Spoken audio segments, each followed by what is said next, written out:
Bonjour à tous, je suis le Critique Masqué, cette semaine je suis à Cannes et je me tape l'affiche. Alors, cette semaine, émission un peu spéciale parce qu'il ne va pas s'agir d'affiches de films. Cette semaine, je vais parler d'affiches de festivals. Et pour être logique, je vais parler d'affiches des festivals de Cannes. Donc le festival de Cannes en est à sa 69e édition et comporte 70 affiches.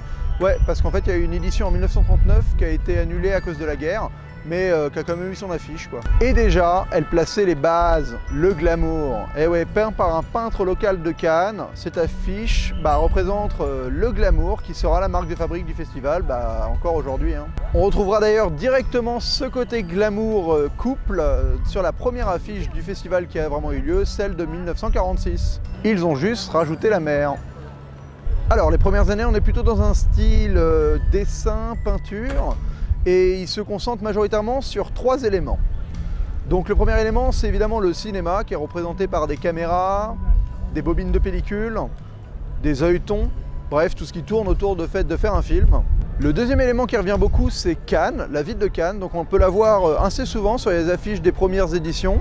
Quelque chose qui va disparaître totalement avec le temps, parce que ça doit faire au moins 40 ans qu'il n'y a pas eu une affiche avec la ville de Cannes représentée dans l'affiche. Et la dernière chose affichée sur la plupart des affiches, c'est aussi le côté international. Donc il y a une multitude de drapeaux et vraiment ils jouent beaucoup sur ce côté, tous les pays sont représentés dans ce festival. C'était aussi la marque de fabrique du début parce que c'était un des premiers festivals internationaux de cinéma. Et c'est aussi pour ça qu'il est aussi célèbre aujourd'hui, c'est parce que tous les ans il y a des pays de toute la planète qui viennent. Et c'est aussi ce qui en fait sa renommée, je l'ai déjà dit. Alors ce style-là reste plutôt constant jusqu'en 1958. Et après 1958, on entre dans une période que j'aime pas beaucoup, faut l'avouer, qui est beaucoup plus abstraite et minimaliste. Ça joue vraiment sur la forme et les couleurs. Donc là, exit le cinéma, exit Cannes, exit l'international, on joue vraiment sur du design et de l'informatif assez simple et basique. Je trouve ça assez surprenant d'ailleurs qu'il soit revenu à ça, mais j'imagine que ça doit faire partie de les périodes un peu austères des années 60, alors que ça avait l'air fun pourtant les années 60. En 1960, on a la première apparition d'un oiseau qui est un symbole qui va revenir assez souvent au fur et à mesure des années. Je sais pas pourquoi d'ailleurs, c'est une mouette j'ai l'impression. Bah ouais, il y a des mouettes à Cannes quoi, mais bon, c'est pas non plus le symbole de Cannes quoi, la mouette. Ah tiens, une mouette. En 1962, on a un léger retour vers le glamour, avec une affiche représentant une femme bien habillée, et la tendance se continuera l'année d'après. Puis on finit les années 60, de retour avec des affiches minimalistes. Exit la représentation directe de concept, bref, on joue vraiment avec des formes, des couleurs, des chiffres, bref, on joue minimaliste. Alors c'est assez drôle parce que les années 70 marquent un tournant vers le psychédélisme. On enchaîne une série d'affiches où on se dit que clairement le LSD a eu son petit rôle à jouer dans la création de ces affiches, quoi. Alors surtout pendant 3 ans avec les 3 affiches de l'artiste Siudmark. Alors là pendant 3 ans on se retrouve vraiment avec des affiches bien timbrées, mais qui je trouve représentent tellement bien l'esprit des années 70 quoi, un truc vraiment déjanté quoi. Je trouve vraiment que cette période-là est super intéressante, quoi. Les affiches sont belles, sont graphiques, sont blindées de détails. Elles apportent tellement plus que les affiches de la décennie précédente. Et d'ailleurs, ça se ressent presque au niveau du palmarès, quoi. C'est des films beaucoup plus alternatifs, un peu transgressifs qui vont gagner la palme, des trucs comme Apocalypse Now, Taxi Driver. Alors c'est étrange, on a 2 fois la même affiche de suite, en 80 et en 81. Ils ont dû avoir une réduction de budget ou ils ont dû oublier d'en faire une nouvelle, je sais pas. Alors c'est assez rigolo parce que dans les années 80, ils vont mettre en image la puissance du festival de Cannes.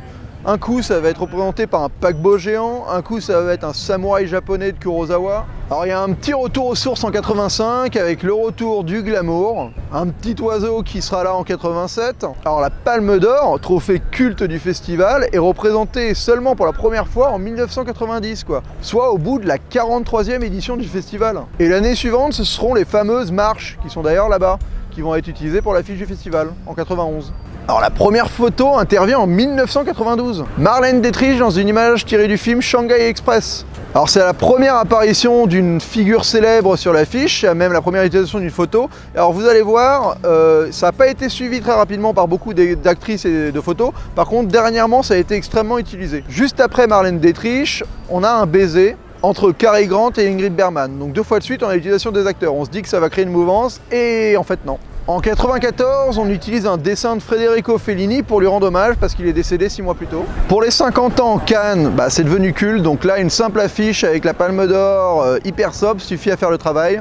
Après une période de retour au style dessin iconique à la fin des années 90, on a toute une série d'affiches représentant des actrices en photo. Par exemple, en 2007, Cannes surfe clairement sur une vague people en mettant une affiche représentant énormément de stars qui créent le festival, comme Samuel L. Jackson, Pedro Almodovar, Bruce Willis. Et donc là, on est vraiment un début de la peopleisation du festival, en tout cas des affiches, vous allez voir la suite. Donc en 2008, on a une photo prise par David Lynch. En 2009, une photo tirée du film L'Aventura de 1960. En 2010, Juliette Binoche qui écrit Cannes en lumière. En 2011, Fade Away. Marilyn Monroe représente Cannes en 2010. Petit retour du glamour. Hein. En 2013, Paul Newman et Joan Woodward. En 2014, Marcello Mastroianni avec une image tirée du film 8,5 de Federico Fellini. En 2015, Ingrid Bergman. Donc presque pendant 10 ans de suite, on a eu des affiches ou des acteurs pour représenter l'affiche du Festival de Cannes. Alors c'est normal parce que c'est un peu les stars et c'est un peu eux qui font les films. Donc fatalement, c'est pas une aberration. Je suis même surpris que ce soit arrivé aussi tard. Parce qu'ils faisaient des photos en 1940, ils auraient très bien pu utiliser des photos pour les affiches. Et non, ils ont utilisé que des dessins ou des trucs un peu moches au début. Donc c'est étrange, en tout cas c'était la dernière mouvance depuis 10 ans. Et aujourd'hui ils ont changé, vous pouvez voir l'affiche qui est derrière moi. Aujourd'hui c'est une image tirée du film Le Mépris de Jean-Luc Godard, qui est abstraite, qui représente un escalier, qui est jaune. Donc bref, changement de style, peut-être pour une nouvelle mouvance, on va voir les affiches des prochaines éditions. Donc pour terminer cette vidéo, je vais faire le top et le flop des affiches que j'ai préférées de toutes les affiches du Festival de Cannes. Donc je vais commencer par mon top 3. Non, par mon flop 3, pardon. Donc flop 3, 1959. On dirait une affiche de propagande du RSS. Rien de bien joli à se mettre sous la dent. Flop 2, 1970. Difficile de faire plus moche et moins intéressante que celle-là. Et flop 1, 1995. Regardez-moi ce gros n'importe nawak. La mer, le soleil projette une image d'un film de Charlie Chaplin sur la mer et il y a un bébé super mal incrusté à côté. C'est pas beau et en plus c'est vraiment le bordel. Hein. Alors le top 3, 2014. La classe quoi. La classe, le mec est en costard, ça représente Cannes, et en plus ce film est génial, et ce mec a trop la classe quoi, 2014 la classe. 1977, le trip psychédélique de Siudmark. Alors franchement, moi je trouve qu'au moins ça a le mérite d'être intéressant, et ça a eu le mérite de changer un peu les choses, parce que les affiches précédentes étaient vraiment casse-bonbon. Celle-là au moins, elle envoie du pâté, et en plus d'iconographier le cinéma par une lumière divine, c'est quand même beaucoup plus classe que dans l'affiche de 1995, avec le cinéma qui projette sur la mer dégueulasse. Et là c'est bien foutu, c'est beau, et en plus il y a une fille presque toute nue. Et 1991, simple, sobre, efficace et qui utilise les marches emblématiques qui sont juste derrière moi. Il commence à pleuvoir sa mère, donc je vais vous dire au revoir. J'espère que cette petite émission un peu différente d'habitude vous a plu et on se retrouve très vite. Et d'ici là, bonne toile!